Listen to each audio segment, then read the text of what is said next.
नमस्कार, आप सभी का इलाइट ग्लोबल न्यूज़ यूके में स्वागत है। शुरुआत करते हैं वैश्विक टॉप सुर्खियों के साथ। यूक्रेन के सैन्य अधिकारी का कहना है कि कीव की सेना को लड़ाई में लुभाने के लिए रूस खेरसॉन से वापसी का नाटक कर रहा है।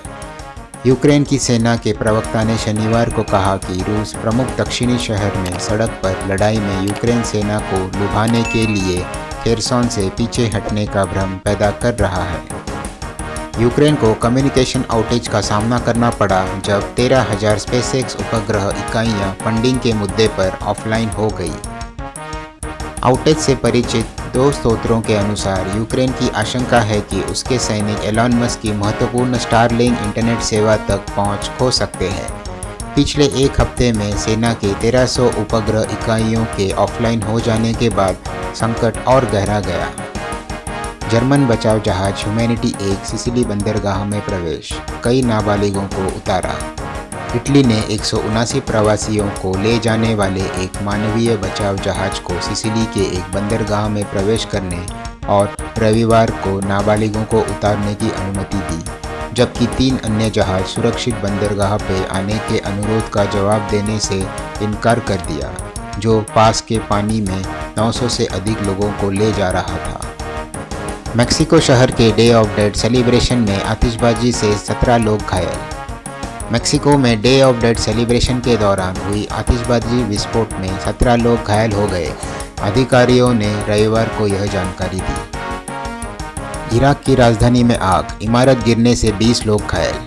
बगदाद, राजधानी में रविवार को एक व्यावसायिक इमारत में आग लगने और फिर ढह जाने की घटना में इराक के नागरिक सुरक्षा निदेशालय के प्रमुख सहित 2 दर्जन से अधिक लोग घायल हो गए। आधिकारिक जानकारी के अनुसार उत्तरी तुर्की में बस दुर्घटना में 3 मरे, 32 घायल।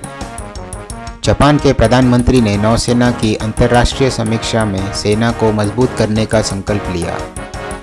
टोक्यो, जापान के प्रधानमंत्री फूमियो किशिदा ने रविवार को एक अंतर्राष्ट्रीय बेड़े की समीक्षा में कहा कि उनके देश को तत्काल अपनी सैन्य क्षमताओं को मजबूत करने की आवश्यकता है, क्योंकि उत्तर कोरिया के परमाणु और मिसाइल उन्नति, यूक्रेन पर रूस के युद्ध के खतरे सहित सुरक्षा जोखिम बढ़ रहे हैं। कुछ रिपोर्ट के अनुसार फेसबुक की पेरेंट कंपनी मेटा हजारों नौकरियों को खत्म करने की तैयारी कर रही है।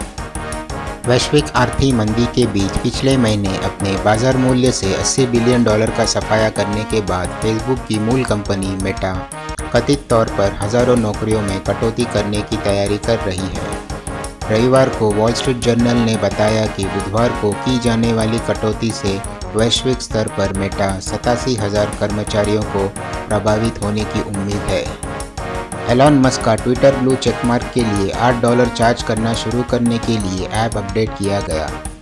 ट्विटर ने शनिवार को एप्पल के ऐप स्टोर में अपने ऐप को अपडेट किया और मांगे गए नीले चेक सत्यापन चिन्हों के लिए $8 चार्ज करना शुरू कर दिया। यूके, जेरेमी हंट £8 बिलियन कर वृद्धि और खर्च में कटौती की रूपरेखा तैयार करेगा। पेरू में हजारों की मार्च, राष्ट्रपति के इस्तीफे की मांग। राष्ट्रपति पेड्रो कैस्टिलो को हटाने के लिए शनिवार को हजारों प्रदर्शनकारियों ने लीमा की सड़क पर मार्च किया, जो भ्रष्टाचार की 6 जांच का विषय है। डेटा उल्लंघन के बाद ऑस्ट्रेलिया के शीर्ष स्वास्थ्य बीमाकर्ता व्यथित।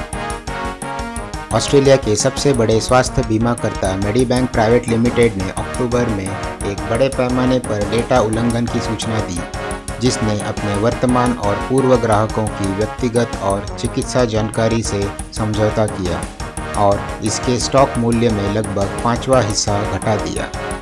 चीन के कड़े कोविड नीति का सख्ती से पालन करने से जोखिम बढ़ गया, जिसके चलते डॉलर और भी मजबूत हो गया है।